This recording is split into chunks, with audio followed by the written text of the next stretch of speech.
first you'll need is some burlap and a ribbon of your choice, some floral tape, and these floral wires, and then whatever kind of flowers you'd like to use. So I'm using these 3, and you're going to need hot glue gun and some wire cutters.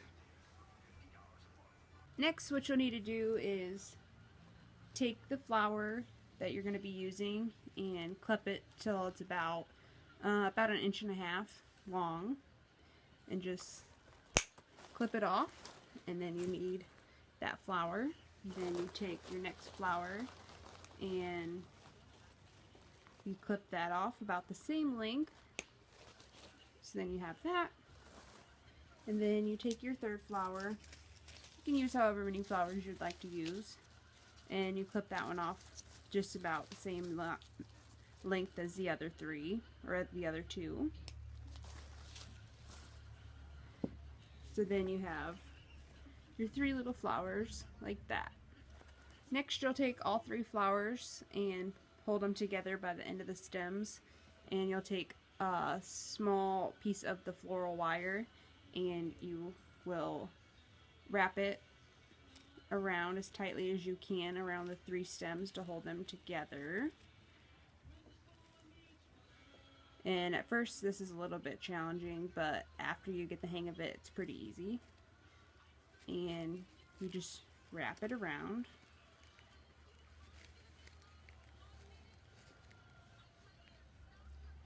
Like that. So then all 3 of the flowers are connected. And then I like to cut off the extra ends so there's not too much hanging off.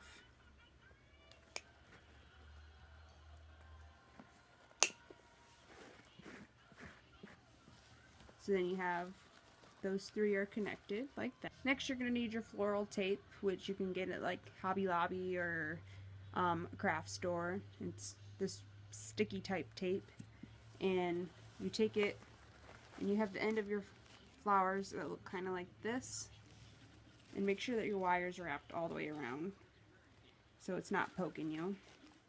Then you take your floral tape and tightly wrap it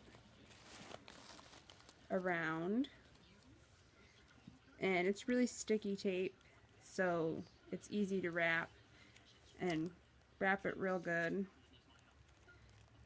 And then when you're done, you just kind of rip it off,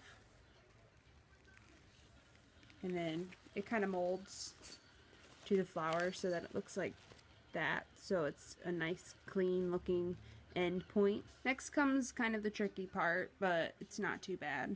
You take a long floral wire and you kind of crisscross it inside the flowers, like put it in one side, and then this will twist and turn, and wrap it down so that you get a good grip on the flower. And the flowers can kind of get in the way, as you can see, and move it down like this. So then now you have your flower connected to the wire like that. Next, you have your burlap, and I cut it in half so it's in 2 pieces like this, and I crisscrossed them like that. And since it's burlap, it's got holes in it, so it's easy to poke through. And then you can take one end of your wire and poke it through both sides, and then you take the other wire and poke it through also,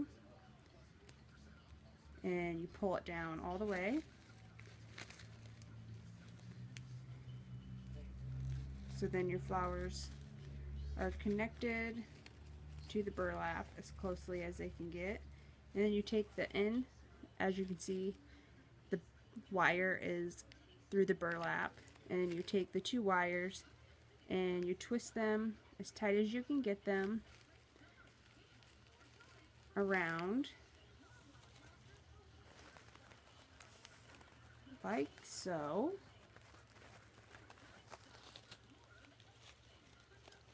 And then after you get that twisted on there real good, you take your wire cutters and you cut off the excess wire.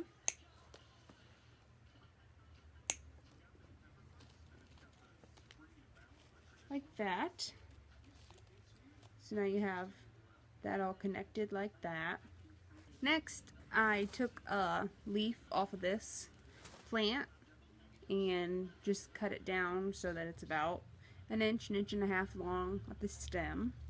And I put some hot glue inside of the flower, and it kind of covers up where you were, the end of the stems that were on the flowers and on the floral tape, and you just hot glue that on there. And then just kind of remove the glue strings, because hot glue will do that to it. And then it looks like this. Then you're almost done, and you turn it around, and you still have the wire on the back. But to cover up the wire, I take my ribbon and I put hot glue on top of the ribbon, or on top of the wire, sorry. And then I take my ribbon and I stick it on top of the wire. And the ribbon is used as the way to hold it on your wrist, like that. And then you have your finished corsage that looks like this.